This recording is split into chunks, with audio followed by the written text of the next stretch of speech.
YouTube channel Netram Dixit ज्ञान में आपका हार्दिक अभिनंदन। आज हम आपको निर्जला एकादशी महत्व में सुनाते हैं। भीमसेन बोले, परम बुद्धिमान पितामह, मेरी उत्तम बात सुनिए। राजा युधिष्ठिर, माता कुंती, द्रौपदी, अर्जुन, नकुल और सहदेव ये एकादशी को कभी भोजन नहीं करते तथा मुझसे भी हमेशा यही कहते हैं कि भीमसेन, तुम भी एकादशी को न खाया करो। किंतु मैं इन लोगों से यही कह दिया करता हूँ कि मुझसे भूख नहीं सही जाएगी। भीमसेन की बात सुनकर व्यास जी ने कहा, यदि तुम्हें स्वर्गलोक की प्राप्ति अभिष्ट है और नरक को दूषित समझते हो तो दोनों पक्षों की एकादशी को भोजन न करना। भीमसेन बोले, महाबुद्धिमान पितामह, मैं आपके सामने सच्ची बात कहता हूँ। एक बार भोजन करके भी मुझसे व्रत नहीं किया जा सकता, फिर उपवास करके तो मैं रह ही कैसे सकता हूँ। मेरे उदर में वर्त नामक अग्नि सदा प्रज्वलित रहती है, अतः जब मैं बहुत अधिक खाता हूँ तभी यह शांत होती है। इसलिए महामुनि, मैं वर्ष भर में केवल एक ही उपवास कर सकता हूँ, जिससे स्वर्ग की प्राप्ति सुलभ हो तथा जिसके करने से मैं कल्याण का भागी हो सकूँ। ऐसा कोई एक व्रत निश्चय करके बताइए, मैं उसका यथोचित रूप से पालन करूँगा। व्यास जी ने कहा, भीम, ज्येष्ठ मास में सूर्य वृष राशि पर हो या मिथुन राशि पर शुक्ल पक्ष में जो एकादशी हो, उसका यत्न पूर्वक निर्जल व्रत करो। केवल कुल्ला या आचमन करने के लिए मुख में जल डाल सकते हो। उसको छोड़कर और किसी प्रकार का जल विद्वान पुरुष मुख में न डाले, अन्यथा व्रत भंग हो जाता है। एकादशी को सूर्योदय से लेकर दूसरे दिन के सूर्योदय तक मनुष्य जल का त्याग करे तो यह व्रत पूर्ण होता है। तदंतर द्वादशी को निर्मल प्रभात काल में स्नान करके ब्राह्मणों को विधि पूर्वक जल और स्वर्ण का दान करें। इस प्रकार का कार्य पूरा करके जितेंद्रिय पुरुष ब्राह्मणों के साथ भोजन करें। वर्ष भर में जितनी एकादशी होती है उन सब का फल निर्जला एकादशी के सेवन से मनुष्य प्राप्त कर लेता है, इसमें तनिक भी संदेह नहीं है। शंख, चक्र और गदा धारण करने वाले भगवान केशव ने मुझसे कहा था कि यदि मानव सबको छोड़कर एकमात्र मेरी शरण में आ जाए और एकादशी को निराहार रहे तो वह सब पापों से छूट जाता है। एकादशी व्रत करने वाले पुरुषों के पास विशालकाय, विकराल आकृति और काले रंग वाले दंड पासधारी भयंकर यमदूत नहीं आ जाते।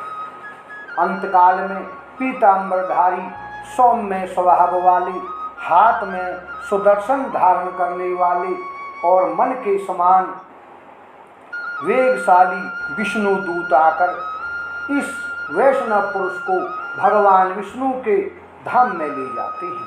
अतः निर्जला एकादशी को पूर्ण यत्न करके उपवास करना चाहिए।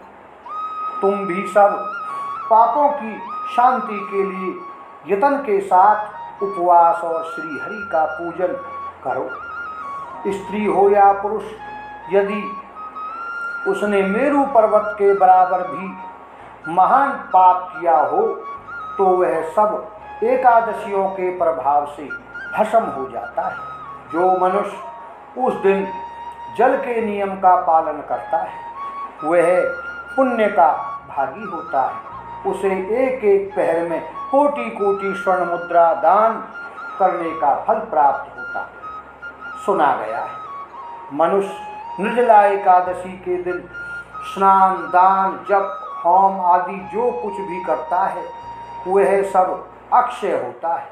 यह भगवान श्री कृष्ण का कथन है। निर्जला एकादशी को विधि पूर्वक उत्तम रीति से उपवास करके मानव वैष्णव पद को प्राप्त कर लेता है।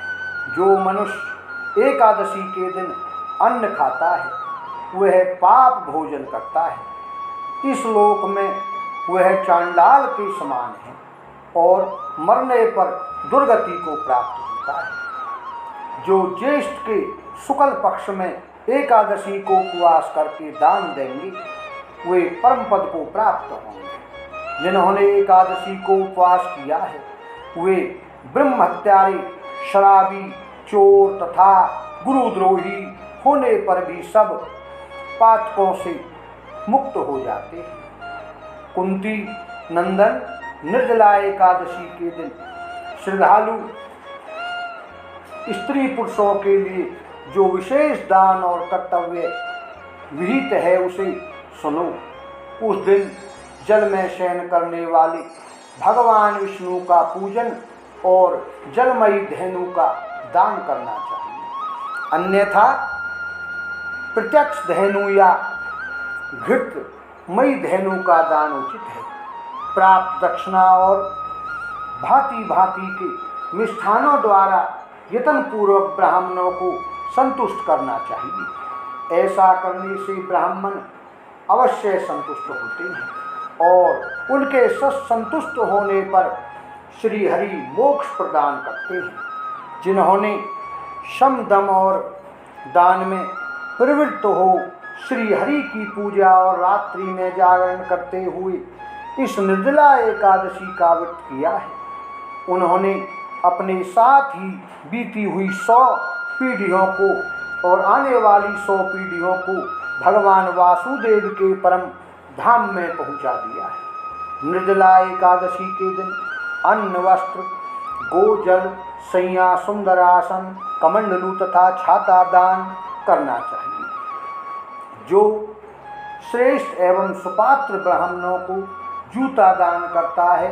वह सोने के विमान पर बैठकर स्वर्गलोक में प्रतिष्ठित होता है। जो इस एकादशी की महिमा को भक्ति पूर्वक सुनता तथा जो भक्ति पूर्वक उसका वर्णन करता है वे दोनों स्वर्गलोक में जाते हैं। चतुर्दशी युक्त अमावस्या को सूर्य ग्रहण के समय श्राद्ध करके मनुष्य जिस फल को प्राप्त करता है वही इसके श्रवण से भी प्राप्त होता है। पहले दंत धावन करके यह नियम लेना चाहिए कि मैं भगवान के सबकी प्रसन्नता के लिए एकादशी को निराहार रहकर आचमन के सिवा दूसरे जल का भी त्याग करूँगा। द्वादशी को देव देवेश्वर भगवान विष्णु का पूजन करना चाहिए। गंध, धूप, पुष्प और सुंदर वस्त्र से विधि पूर्वक